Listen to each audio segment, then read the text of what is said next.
Bonjour les petits amis, j'espère que vous allez bien. Je teste des nouveaux réglages caméra, donc du coup j'espère que c'est agréable à la vue, parce que sinon je m'en excuse, tant pis.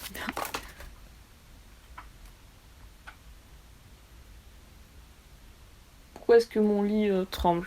Tout va bien. On respire, tout va bien, c'est super. Moi, écoutez, j'ai passé une semaine plutôt étrange. Peut-être qu'un jour j'aurai le courage de vous raconter, mais pas pour l'instant. Aujourd'hui, comme vous l'avez très sans doute vu dans le titre, nous allons partir sur la première partie des arcanes mineurs. Comme je vous l'avais annoncé précédemment dans ma dernière vidéo sur le tarot, cette première partie ce sera sur les coupes et les épées, et la partie suivante du coup sera sur les deniers et les bâtons. Avant cela, je vais un peu vous parler d'un autre sujet que j'ai intitulé « Tirer pour les autres ». Je trouvais que le sujet était intéressant, donc du coup on est parti là-dessus. Pour tirer pour les autres, d'abord la première chose que vous devez savoir quand vous tirez pour une autre personne que vous-même, c'est le consentement. Et même pour la pratique en général, toujours avoir le consentement de quelqu'un, c'est quand même plus sympa, hein. On va pas se mentir. Si j'ai un conseil vraiment à vous donner, si vous voulez vous lancer dans le tirage de cartes pour d'autres personnes, c'est commencer par des gens que vous connaissez, commencez par des amis et faites-le en face à face, enfin en vrai, en réel. Ça vous permettra de pouvoir poser des questions à la personne pour savoir si vous êtes sur la bonne voie ou non. Plus le temps passera, moins vous devrez poser des questions en principe. Si vous n'êtes pas sûr de votre tirage, demandez à la personne. Il vaut mieux demander à la personne quand on n'est pas sûr que de sortir des âneries qui n'ont ni queue ni tête, qui vont peut-être potentiellement mettre la personne pas du tout sur le bon chemin et ça va la perdre totalement, et c'est pas le but. Gardez toujours en tête que les cartes peuvent se tromper, c'est possible. Vous pouvez vous tromper aussi, il n'y a aucun problème avec ça, vous êtes là aussi pour apprendre. Il faut aussi savoir qu'en divination, il y a certaines choses qu'il vaut mieux parfois ne pas dire. Alors ça, c'est à vous de voir avec vous et vous-même ce que vous pouvez dire ou pas dire. Et en fonction des personnes avec qui vous tirez des cartes, parfois vous verrez qu'il y a des sujets qu'il vaut mieux ne pas raconter. Ça fait partie de l'expérience, de nouveau. Voilà. Et donc au fur et à mesure, vous pouvez vous lancer dans des tirages de cartes pour des personnes que vous connaissez moins, voire pour des personnes que vous ne connaissez pas, c'est faisable aussi, mais ça se fait au fur et à mesure. J'espère que ces quelques petits conseils pour tirer pour les autres vont vous aider. Et on passe tout de suite aux arcanes mineurs. J'essaie de préparer une transition stylée là, mais j'arrive pas parce que je suis extrêmement peu douée de mes deux mains. Comme on a... Ouah, c'est presque stylé. Comme on a 14 cartes et qu'on a 2 couleurs, on a 28 cartes à voir aujourd'hui. Ça fait du boulot. On va d'abord commencer par les coupes et puis par les épées. À chaque fois, je vais faire une analyse un peu au niveau de l'image, ce que raconte l'image. Donc je travaille sur le tarot Rider-Waite-Smith. Si vous n'avez pas vu ma dernière vidéo pour savoir d'où sort ce tarot, je vous invite à aller la voir. Et du coup, on est ready. Les cartes des coupes, ce sont des cartes qui sont placées sous l'élément de l'eau. L'eau, c'est l'élément du sentimental, de l'intuition, c'est un élément féminin qui correspond à l'été. Nous avons donc l'as des coupes. Elles sont trop belles mes cartes. Nous avons une colombe pour le message spirituel et aussi pour la paix. On a également un denier pour l'abondance. On a une main qui sort d'un nuage qui est également un message divin. On a 5 jets d'eau qui rappellent les 5 sens par exemple, comme on est sur de la sensation avec l'élément de l'eau. Alors cette carte à l'endroit, c'est une carte d'amour, de tendresse, d'empathie, de relations nouvelles et de créativité, et à l'envers elle symbolise des blocages émotionnels, des troubles, de l'instabilité et des renfermements. Suivante. Le 2 des coupes, nous avons un magnifique lion avec des ailes. Le lion symbolise le courage, la justice, une justice spirituelle et physique. Donc la première personne, son habit bleu symbolise l'innocence, la pureté, l'honnêteté, et il a une couronne de laurier qui signifie le fait de grandir et l'honneur. De l'autre côté, on a donc une autre personne qui est habillée, elle, en jaune orange plutôt. Cette personne, elle a une couronne de fleurs qui est symbole d'amour et de joie, et son habit est aussi de la couleur de la joie et du bonheur. On a aussi un caducée qui est symbole d'Hermès, donc de la communication et de la médiation. Cette carte à l'endroit symbolise l'amour partagé, l'union, l'harmonie, éventuellement la rencontre avec des âmes sœurs et les nouveaux départs. Tandis qu'à l'envers, elle symbolise la résistance, une crainte et une relation éventuellement instable. Le numéro 3, alors on a ici 3 personnes, ce sont 3 femmes. On a une femme avec l'habit blanc qui représente la pureté, une avec un habit mauve-rouge qui représente la passion, et une troisième avec un habit jaune qui symbolise l'enthousiasme et le bonheur. Les couleurs reviennent assez vite et on retient assez rapidement. Maintenant les couleurs ce sont aussi des choses plus personnelles parfois. Bien sûr vous avez le droit d'avoir votre propre interprétation. On a également des fruits et des légumes qui symbolisent l'abondance. Cette carte à l'endroit est synonyme de célébration, de bons amis qui vous supportent et d'union avec les autres. Et à l'envers, elle met le point sur le fait qu'on manque de sociabilité, qu'il y a des risques d'annulation et qu'on est peut-être imprudent et qu'en tout cas il faut faire preuve de prudence. La carte numéro 4, ici elle représente un garçon qui manifeste un refus visiblement. De nouveau la main dans le nuage qui est un message divin. C'est une carte qui représente la fatigue, l'indifférence face à quelque chose, la déprime, le fait d'être tourné vers soi-même et le fait de manquer des opportunités. Et à l'envers, par contre, elle représente la passion, des opportunités à saisir et plutôt de l'enthousiasme. On en passe à ma carte, vraiment ma BFF de Forever pour toujours. C'est absolument faux. Cette carte ne m'a créé que des problèmes. Mais j'ai remarqué un truc très intéressant en étudiant, vous allez voir. Donc le 5 des coupes, elle représente un homme avec un pont derrière, il y a de l'eau, il y a 3 coupes qui sont couchées devant lui et 2 coupes qui sont debout derrière lui. Et ce détail a vraiment de l'importance dans la signification. Donc cette carte à l'endroit, elle signifie qu'il y a des tristesses, qu'il y a des pertes, des regrets. Ce sont les 3 coupes qui sont renversées. Mais en fait, derrière la personne, il y a 2 coupes qui sont toujours debout. En fait, ces 2 coupes, c'est ce qu'il reste. Donc ça veut dire qu'on a perdu des choses, mais qu'il reste encore d'autres choses derrière qu'on ne voit pas forcément. À l'envers, par contre, elle représente plutôt des regrets, des faux projets ou un retour vers quelque chose qui a déjà été.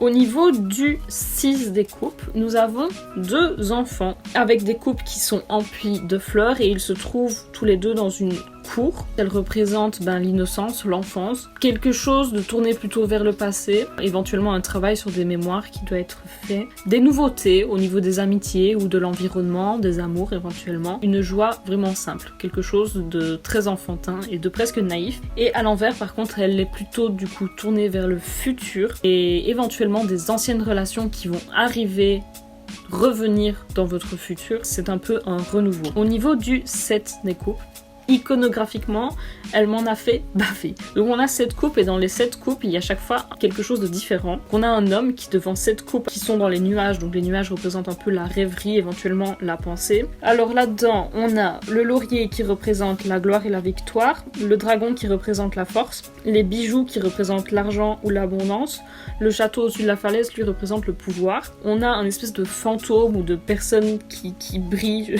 c'est pas trop, moi j'ai mis fantôme entre guillemets, qui est l'illumination propre. On a une tête qui représente, elle, la compagnie, et on a un serpent qui lui représente le désir. Donc cette carte, effectivement, c'est une carte du coup d'illusion, de désir, qui signifie qu'il y a un choix à faire. Elle est un peu dans la féerie, parfois limite dans la tromperie, dans le fait que c'est un reflet et que ce n'est pas permanent, qu'on se fait des fausses idées. C'est un peu la carte de la substitution. Et à l'envers, elle est à peu près dans la même chose, mais c'est vraiment dans l'envie, dans la désillusion. Donc en fait, on se rend compte que tout ce qu'on pensait qui était n'est plus, dans la confusion et dans la division. Au niveau du 8 des coupes, on a une lune et un soleil. C'est une personne qui marche, qui a un bâton. Donc le bâton, lui, symbolise vraiment le fait qu'il y a quelque chose pour supporter. C'est une carte qui représente le fait qu'on se rend compte qu'il y a quelque chose qui ne va pas, qu'il y a un non-sens, qu'il faut prendre un autre chemin, qu'il faut entamer un autre voyage. Elle vous demande de faire preuve de laisser aller. C'est une carte qui représente la fin et le fait qu'il faut accepter le fait que c'est la fin de quelque chose, éventuellement qu'il faut abandonner, laisser tomber, laisser aller, pour pouvoir aller de l'avant après. À l'envers par contre, elle représente la peur de la lassitude, la peur de l'ennui et le fait qu'il y a de faux bonheurs. Elle représente également aussi qu'il y a un manque de maturité, un besoin d'indépendance et éventuellement une peur de l'abandon. Au niveau du 9, là on a un monsieur qui est plutôt content devant un rideau rouge et il est assis sur une base solide. Elle représente plutôt la satisfaction personnelle et émotionnelle, la stabilité, le succès, l'abondance et la prospérité. À l'envers, on est sur un manque de joie, une insatisfaction, plutôt le contraire du coup, une erreur émotionnelle. Le 10 des coupes, qui est une très jolie carte. Donc les 10 coupes sont dans l'arc-en-ciel, ce qui a toute son importance puisque l'arc-en-ciel représente un peu quelque chose de céleste et on a une famille, donc on a un homme, une femme, 2 enfants, une maison dans le fond et une rivière. Cette carte représente la famille, le mariage, les unions, elle favorise les biens immobiliers, d'avoir une maison. Le bonheur vraiment intérieur, c'est une carte de réalisation et à l'envers, elle représente plutôt des séparations ou du désespoir. On arrive ensuite au valet des coupes. Chaque fois, le valet, c'est plutôt une âme adolescente et une âme assez jeune. Alors ici, notre valet, il a une coupe avec un poisson à l'intérieur. Le poisson représente la créativité et tout l'émotionnel. On a des vagues en arrière-plan qui représentent un peu les vagues d'émotions. On a des petites fleurs sur la tunique du valet qui, elles, représentent du coup plutôt le fait de grandir. C'est une plume qu'il a sur son chapeau qui, elle, représente le message. À l'endroit, c'est une carte plutôt de sensibilité, d'émotion, de sensibilité, la nouveauté, des nouveaux départs, quelque chose d'assez naïf, de très adolescent finalement, de romantique, très admirateur et d'impressionnable. À l'envers, elle apporte plutôt du coup des mauvaises nouvelles, de la séduction, de la vanité, des émotions beaucoup plus vives et des déceptions. Sur le cavalier des coupes, on retrouve de nouveau les plumes. Et on a même les plumes sur ses chaussures. Hermès, de nouveau le messager des dieux, donc c'est symbole de communication. Les poissons sur la tunique du chevalier. On a des petites montagnes qui sont des choses à gravir. C'est une carte qui représente plutôt l'invitation, elle vous invite à prendre les choses en cours. C'est une carte de charme, d'idéalisation et qui est propice à la négociation. Et à l'envers, des faux sentiments, des faux succès, des mensonges et éventuellement des obsessions. On en vient à la reine des coupes. Sa coupe est assez spéciale. En fait, c'est un calice qui est fermé. C'est symbole de spiritualité, mais également du fait que les émotions sont assez complexes.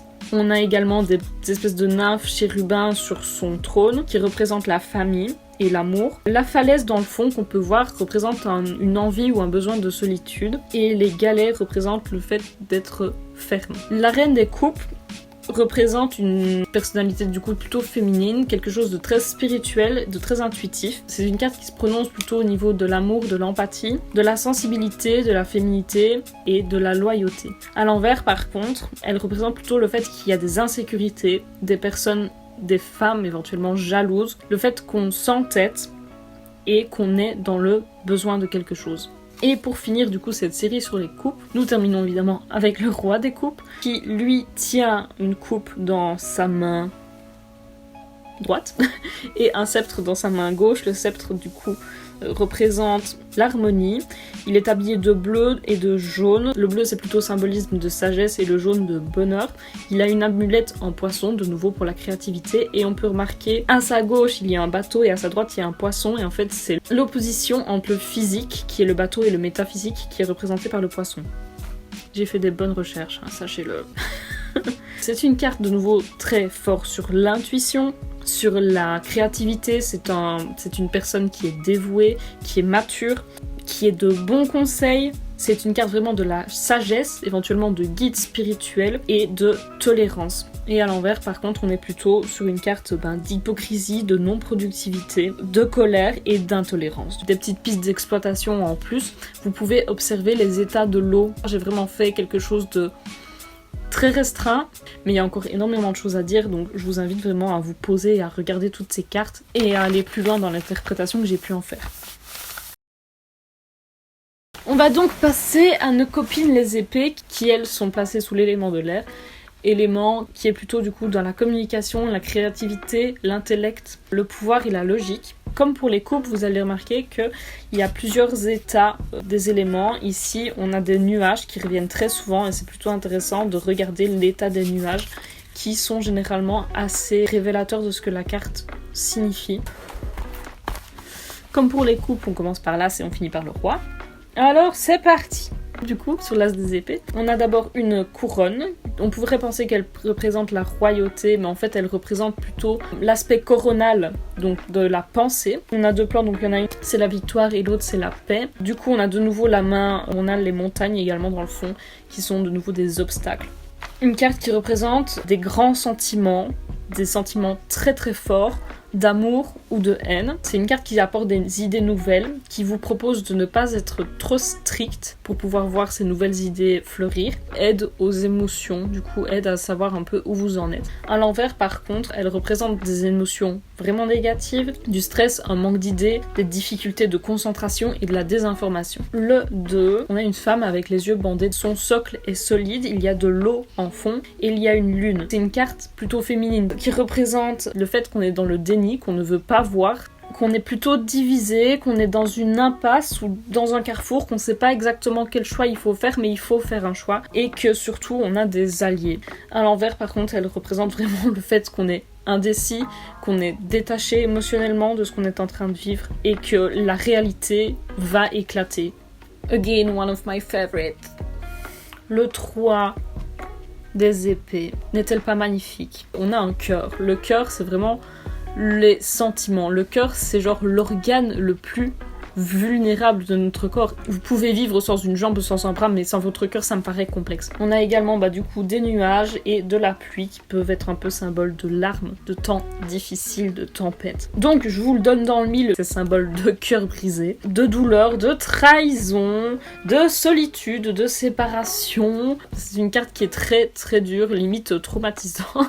Et à l'envers par contre, c'est vraiment plutôt une carte de résistance, de résilience, de pardon, de douleurs qui sont moins fortes, mais éventuellement qui ne sont pas totalement avérées, totalement montrées. Peut-être qu'on minimise. Le 4. Là, par contre, on a un homme qui est visiblement sur un tombeau. On peut imaginer qu'il dort ou qu'il est mort. On ne sait pas, on va pas lui demander, on ne saurait pas. Il y a 3 épées au-dessus, il y a une épée en dessous, et très important, on a un vitrail qui symbolise un peu la paix. On peut remarquer également à la posture du personnage qu'il est en train de prier et qu'il est plutôt en paix. Elle représente le contraste entre une situation d'angoisse et un esprit paisible. En fait, elle vous invite vraiment à, si vous êtes dans une situation d'angoisse, à essayer de retrouver la paix pour vraiment pouvoir trouver la solution, à faire vraiment le point et à vous relaxer pour mieux comprendre et mieux aborder la situation dans laquelle vous êtes. À l'envers, elle représente la paix mentale, qu'il faut faire preuve de sagesse, qu'il faut revenir de sa solitude, et elle représente du coup l'éveil, le réveil. L'épée qui est en dessous, elle représente le fait que l'esprit paisible est beaucoup plus fort qu'un esprit agité. Le 5, on peut remarquer que les nuages sont tout en pagaille. On est sur une carte qui est tout en pagaille. On a un premier homme qui a gagné, on a un homme intermédiaire et on a un troisième homme du coup qui a perdu, qui est la victime. À l'endroit, elle représente un problème récurrent, donc peut-être que vous venez de finir avec quelque chose, mais c'est quelque chose, c'est pas la première fois que ça vient et ça va encore revenir, ce n'est pas fini. Le fait qu'il y a un gagnant et un perdant, et qu'il faut vraiment prendre ces deux choses en compte, et elle peut aussi représenter une mauvaise relation. À l'envers, par contre, elle représente vraiment le sentiment d'être agressé, qu'il y a une collision entre les plans. Elle est annonciatrice de résolution plus calme que quand elle est à l'endroit. Là, par contre, c'est vraiment la fin du conflit. Donc en principe, vous serez tranquille. Le 6 des épées. Alors là, on est sur une personne qui s'en va dans une barque. Donc il y a un guide, un petit personnage qui est un enfant et une autre personne qui est un adulte. Et la barque du coup s'en va. Il y a un paysage à l'arrière-plan avec des petits arbres, tout ça, qui représente le fait qu'il y a un après. C'est une carte qui invite du coup au voyage, aux nouveaux plans, qui sont en principe des bons plans. Elle invite au mouvement, au progrès, au fait de remplir une mission et au laisser aller. À l'envers, par contre, on est sur une guérison plus lente. On a sur un sentiment d'être coincé, on a l'impression de ne pas avancer. Pourtant, on avance, c'est juste qu'on avance lentement et éventuellement on ne voit pas qu'on avance, donc on a vraiment ce sentiment d'être bloqué. Le 7 des épées. Là, on a un petit monsieur qui joue visiblement avec quelque chose avec lequel il ne devrait éventuellement pas jouer, parce que les épées, c'est dangereux, ça coupe. Ce petit monsieur, il est très gai, il s'amuse bien avec ses épées. Cette carte représente en fait la manipulation, la triche tricherie, par après la déception. À l'envers par contre elle est plutôt dans un sentiment d'honnêteté, de responsabilité, de révélation, donc il y a une vérité qui va sortir, donc le fait de mentir ne sert à rien. Le 8, elle n'a de nouveau pas l'air hyper friendly cette carte, effectivement. Nous avons une femme qui est emmêlée dans des bandages, qui est de nouveau aveugle, donc elle ne voit pas ce qui se passe. À l'endroit, elle représente des restrictions, le fait d'être bloquée, d'avoir besoin d'aide puisqu'elle ne sait pas s'en sortir toute seule visiblement. Le fait qu'on est victime, qu'on est paralysé par nos peurs ou par nos émotions, qu'on n'arrive pas à bouger et qu'on se sent emprisonné. À l'envers, par contre, elle est plutôt synonyme d'issue, de liberté, qu'on va trouver quelque chose pour nous libérer. Elle nous invite vraiment à faire circuler l'énergie, à la faire bouger pour continuer d'être en mouvement. Le 9 des épées, on a une personne qui s'est levée, qui vient de se réveiller, qui visiblement n'arrive pas à dormir, qui se prend la tête entre ses mains. La couverture, on a des roses et si vous regardez bien dans le bleu, ce sont en fait les signes astrologiques qui représentent quelque chose de plutôt céleste. En dessous du lit, il y a une gravure qui représente un meurtre. Ça m'a fait énormément penser au mythe de Caïn et Abel. De nouveau, carte pas ultra friendly qui représente l'anxiété, des troubles du sommeil, des cauchemars, qu'on ne peut pas s'éveiller spirituellement tant qu'on est dans cette noirceur, tant qu'on est dans l'obscurité. Elle peut représenter des trahisons. Et à l'envers, du coup, c'est vraiment l'emprisonnement de l'esprit, le fait d'avoir honte, d'avoir peur, d'être fermé dans ses sentiments et de ne pas s'extérioriser. Le 10, on va y arriver.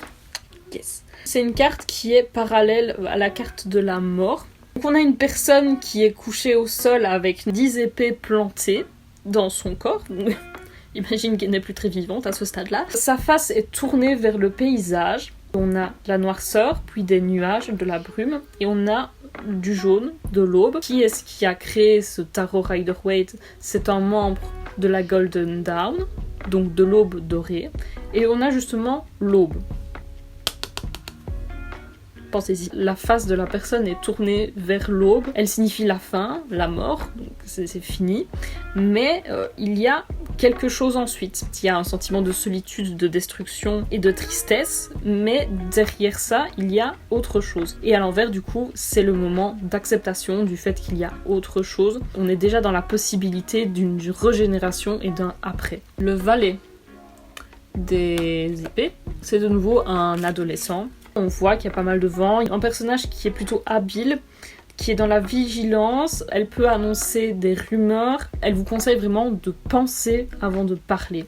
À l'envers, par contre, elle représente le fait qu'on est sur la défensive, que la situation dans laquelle nous sommes est non productive, que quelqu'un ou que nous-mêmes faisons preuve de sarcasme et de manipulation. Le cavalier des épées, on a 2 plumes sur sa tête qu'on avait déjà sur l'autre cavalier. On a des papillons, des oiseaux, les nuages qui sont de nouveau très agités. On est vraiment sur un caractère qui est belliqueux, dans des gros changements, il y a des grosses opportunités à saisir, qui peut être limite impulsif et impatient, mais ça reste quelqu'un de rebelle et de très courageux.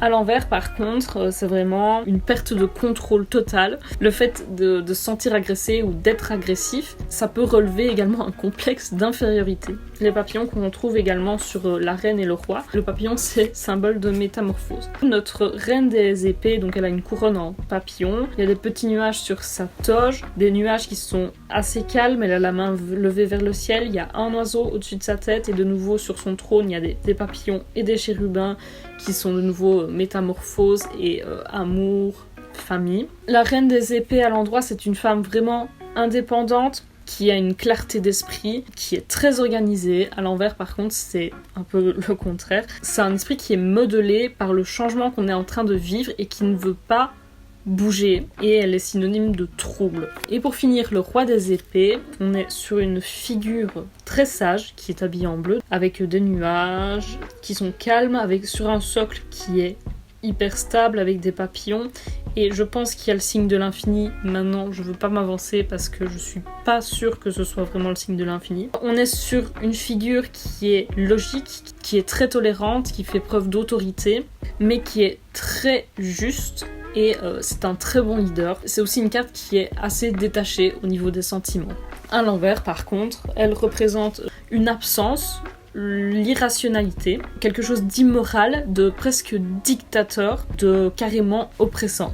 Donc voilà, comme je disais, c'est vraiment une synthèse de pas mal de recherches que j'ai faites. Il y a beaucoup d'autres choses à observer et qu'on peut dire sur ces cartes. Je vous invite vraiment à aller continuer par vous-même l'observation de ces cartes et l'observation iconographique. Je vous mets plein de liens en barre d'infos pour aller plus loin sur les sites sur lesquels j'ai fait mes recherches. Il y a beaucoup de liens en anglais, je suis désolée, je fais énormément de recherches en anglais parce que c'est vachement mieux foutu qu'en français. J'espère que ça vous aura plu. Il y aura du coup une 4e et peut-être dernière partie sur le tarot. Peut-être que j'en ferai plus, je ne sais pas. Mais en tout cas, on s'attend pour la prochaine partie sur le tarot. N'hésitez pas à venir me suivre sur Instagram et tout ce qu'il faut. Et à partager mon contenu, surtout à parler de moi, c'est très important.